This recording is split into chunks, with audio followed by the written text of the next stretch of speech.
There's a pattern that confuses almost everyone who has ever been involved with an avoidant. They leave, and just when you finally start to move on, they come back. Not loudly, not dramatically. Sometimes it's just a message. A hey, a reaction to your story. Something small, but enough to pull you right back in. And for a moment, it feels like everything you were hoping for is finally happening. They're warmer, more open, more present. It feels like maybe this time, it's different. But then, slowly, almost quietly, it happens again. They pull away. They become distant.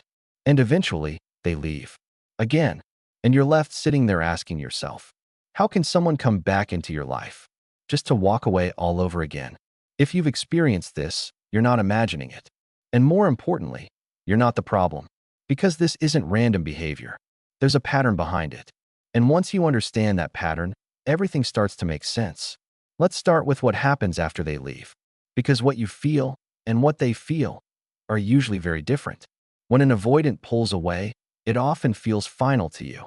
There's distance, silence, a lack of clarity. It feels like disconnection. But for them, something else is happening. When they create distance, their nervous system finally relaxes. The pressure they felt from closeness disappears. The emotional intensity fades. And they feel something they haven't felt in a while. Relief. Not because they didn't care about you, but because closeness, for them, can feel overwhelming. So when they step away, it gives them space to breathe again. And at first, that distance feels good. They feel more in control, more independent, more like themselves. But then something unexpected begins to happen. Once the pressure is gone, their feelings come back. Not all at once, not intensely, but slowly, quietly. They start thinking about you. They remember the conversations, the comfort, the connection.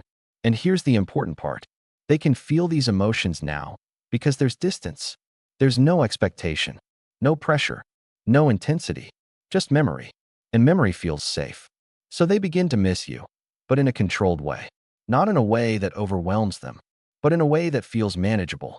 And that's when the idea of coming back starts to feel possible. So eventually, they reach out. Maybe it's casual. Hey, how have you been? Maybe it's indirect. Liking something, watching your story. But it's enough. And when you see it, something inside you lights up again. Because to you, it means something. It feels like they're thinking about me. They care. Maybe they've changed. And sometimes they believe that too. But here's the truth most people don't realize. They're coming back to the feeling of connection, not the responsibility of it. And that difference is everything. When you reconnect, things often feel really good at first. Sometimes even better than before. They're more attentive, more emotionally available, more engaged. And you might think, why couldn't they be like this before? But the reason is simple. Right now it feels safe. There's still a bit of distance, a bit of space, a bit of emotional control. And because of that, they can open up again. But slowly, as you reconnect, the dynamic starts to shift. As the connection deepens again, as conversations become more meaningful, as emotions start to grow, that same pressure begins to build.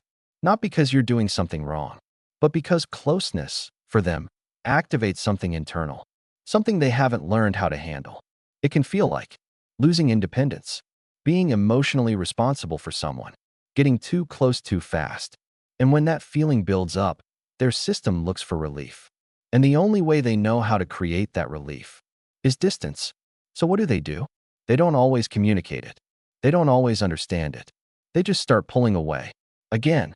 And this is where the cycle becomes painful. Because from your perspective, everything was going well. They came back. They were present. You reconnected. So when they pull away again, it feels even more confusing than the first time. You start asking yourself, what changed? Did I do something wrong? Was any of it real?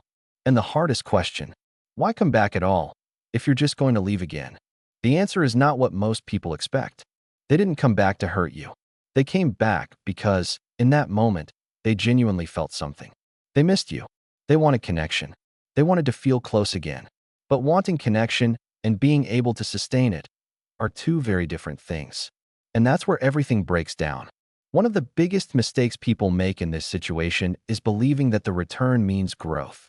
It's easy to think, if they came back, they must have realized something. If they're here again, maybe this time they're ready. And sometimes, they do believe that. But intention is not the same as capacity.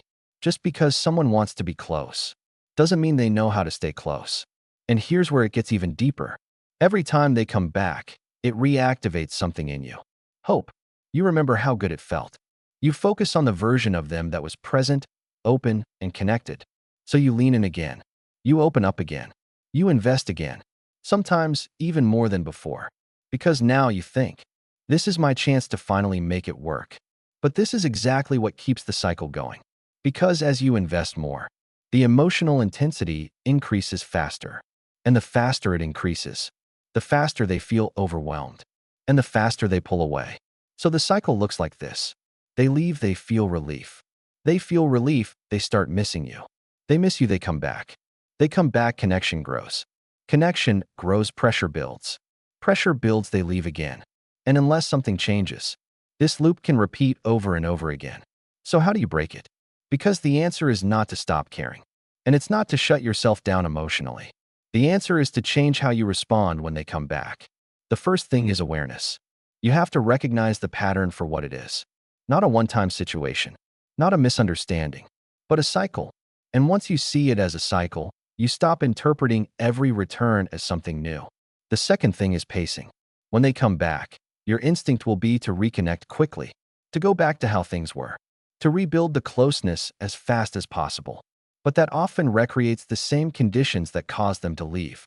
So instead, you slow it down. You don't rush emotional intimacy. You don't overinvest immediately. You allow space to exist, even in connection. The third thing is boundaries. And this is where everything changes. Because if someone has a pattern of leaving and returning, your boundaries determine whether that cycle continues. Boundaries might look like not accepting inconsistent behavior as normal, not giving unlimited access to your time and energy, not ignoring how their actions affect you. Because without boundaries, you adapt to the cycle instead of breaking it. And finally, there's acceptance. And this is the hardest part. You have to look at what they're showing you consistently. Not what they say, not what you hope, but what actually happens. If someone keeps coming back but can't stay, that tells you something important. They are capable of connection, but they are not yet capable of maintaining it. And that doesn't make them a bad person. It means they're operating from patterns they haven't healed. But it also means you have a choice. You can stay in the cycle, or you can step out of it. Because at the end of the day, the real question isn't, why do they keep coming back? The real question is, why do I keep allowing the same pattern to repeat? And when you start asking that question, that's when your power comes back. That's when things begin to change. And that's when you stop chasing someone who keeps leaving and start choosing yourself instead.